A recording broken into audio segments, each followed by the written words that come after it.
दोस्तों आप इमेजिन करिए कि जिसका पति 3 मई का जिसका पति का डेथ हो जाता है और 12 मई को उस औरत को इतना बेरहमी से पीटा जाता है, इतना बेरहमी से पीटा जाता है कि जहां तहां खून का थक्का जम जाता है।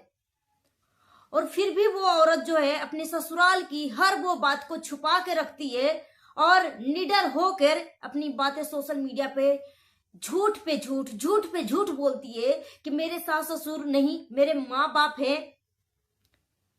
इतना कुछ होने के बाद भी वो औरत जो है अपने सास ससुर को बड़ाई ही करती है। वो सास ससुर जो है अपने बेटे का अंश, दोनों पोतियों को घर से बाहर निकाल दिया, अपनी बहू को घर से बाहर निकाल दिया और पराये लोगों के लिए वो जान निछावर करते हैं। और छोटी छोटी बातों के लिए पुलिस स्टेशन तक वो माँ बाप का कदम पहुंच जाता है। मगर जब दोनों बेटा इस दुनिया में नहीं है, वो माँ बाप, मैं मानती हूं कि वो माँ बाप का दुख बहुत बड़ा दुख है। भगवान ना करे ऐसा दुख किसी को भी जीवन में आए। मैं मानती हूं, कभी भी मैं उस दुख को ठुकरा नहीं सकती कि ये दुख छोटा मोटा दुख है, दुख बहुत बड़ा है। मगर उस औरत के बारे में सोचो जो लगातार 2 साल के अंदर 2 पति को खोया हो, 2 बार विधवा बन चुकी हो। उस औरत के ऊपर भी क्या बीत रही है। 3 मई का पति का डेथ होता है, 12 मई को बेरहमी से उस औरत को पीटा जाता है। फिर भी वो औरत जो है अपनी ससुराल की सारी बातें छुपाती है कि नहीं, मेरे सास ससुर नहीं, मेरे माँ बाप है, मेरा ससुराल नहीं, मेरा घर है। इस तरीके से वो औरत अपनी ससुराल की सभी बातों को छुपाकर झूठ पे झूठ बोलती है, पब्लिक को इस तरीके से धोखा में रखती है। और पति का डेथ जो है एक्सीडेंट से हुआ है। जब एक्सीडेंट से हुआ है तो जब डेड बॉडी को दिखाया जाता है तो डेड बॉडी पे कहीं पे भी कोई निशान नहीं होता है। आप खुद ही इमेजिन करिए कि कोई तेज रफ्तार में गाड़ी आती है और कोई इंसान को इस तरीके से एकदम एक्सीडेंट करती है और उस आदमी के बॉडी पर एक खरोच तक नहीं आती। इम्पॉसिबल है, आप खुद ही सोचिए, बॉडी पर एक खरोच तक नहीं आती। और जब एक्सीडेंट से डेथ हुआ है तो कोई हिट एंड रन का केस बनता है तो वो माँ बाप, वो सास ससुर अपने बेटे के डेथ का, एक्सीडेंट का FIR क्यों नहीं करवाने जाते हैं। छोटी छोटी बातों के लिए कोर्ट तक पहुंच जाते हैं, पुलिस स्टेशन तक इनकी कदमें चल जाती है। मगर खुद का अपना खून जो 9 महीने पेट में पाला है, पाल पोस कर बड़ा किया है, पढ़ाया है, लिखाया है, काबिल बनाया है और जवान होकर माँ बाप के सामने ही उसका बेटा इस दुनिया को अलविदा कर जाता है और वो माँ बाप कोई एक्शन नहीं ले पाते। एक कैसे माँ बाप है। सो हेलो एवरीवन, आप सभी को स्वागत है Aditya and Ajay blog channel पे। नया तो हमारे चैनल को सब्सक्राइब कर लीजिएगा, वीडियो पसंद आए तो लाइक कर दीजिएगा। आज की वीडियो थोड़ी सी कड़वी है मगर प्लीज आपसे इस रिक्वेस्ट है, वीडियो को फुल वॉच करने के बाद ही अपना ओपिनियन दीजिएगा।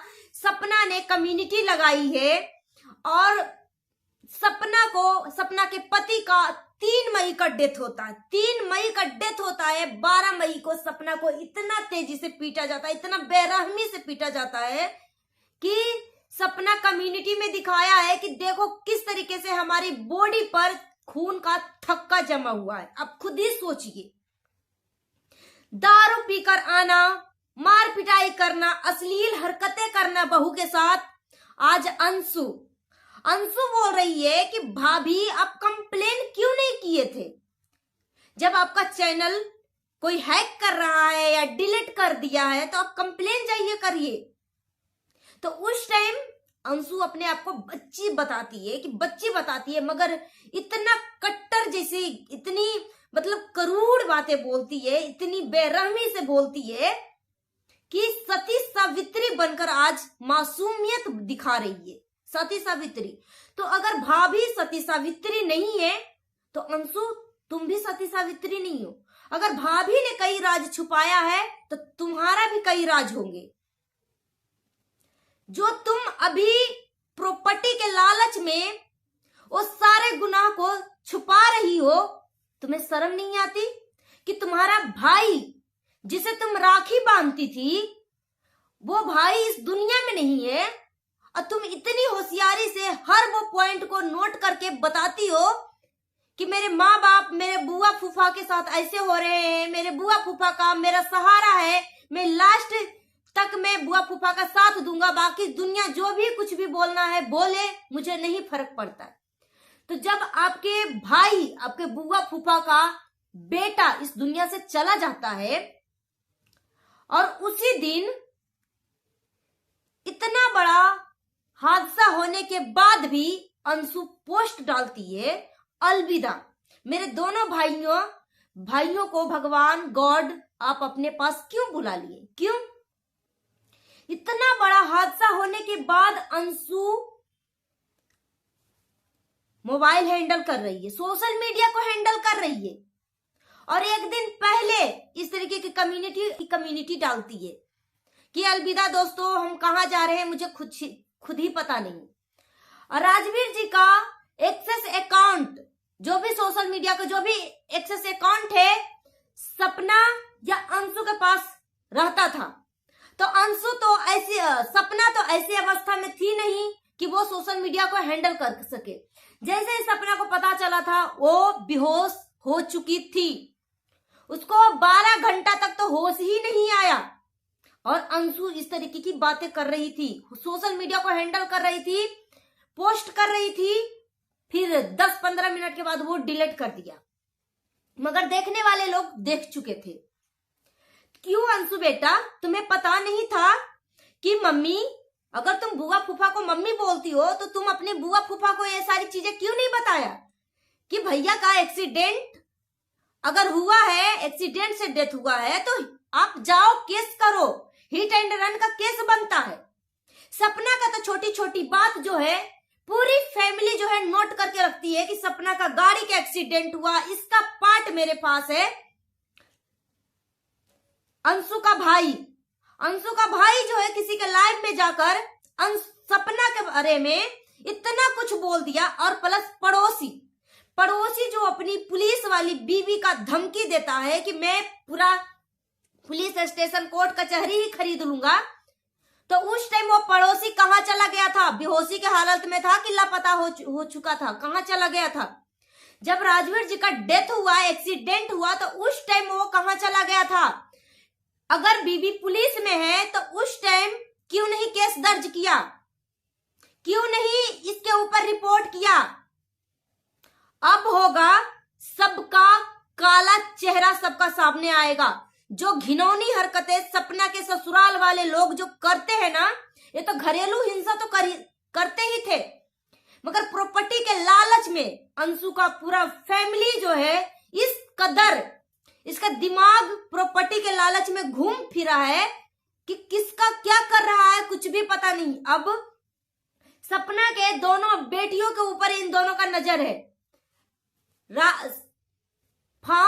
जो फार्म हाउस है उसको बेचने के लिए अंशु की फैमिली मेंबर कितना बार सपना के पास जा चुकी है, साइन करवाने के लिए। मगर ये सपना था सूरज जी का कि इस फार्म हाउस को मैं इस कदर बनाऊं, इनका सपना था, मगर वो सपना तो अधूरा रह गया। मगर राजवीर जी बोले थे कि मैं अपना भैया का सपना पूरा करूंगा, मगर राजवीर जी को इस दुनिया से अलविदा कर दिया, इस रास्ते से अलविदा कर दिया। जिस जगह पे एक्सीडेंट हुआ था उस टिक्की वाले इस रोड पे जो सीसीटीवी कैमरा था, सब कुछ अंशु के फादर और अंशु के फूफा जी सब यहां से सबूत लेकर आए। तो किस काम के लिए सबूत लेकर आए? मिटाने के लिए? अगर सबूत हाथ लग गए थे तो रिपोर्ट क्यों नहीं करवाया? इतना मरा टूटा परिवार तो नहीं है कि पैसे की कमी थी, इतनी प्रॉपर्टी है, इतना गरीब दुखियारा तो नहीं था ना।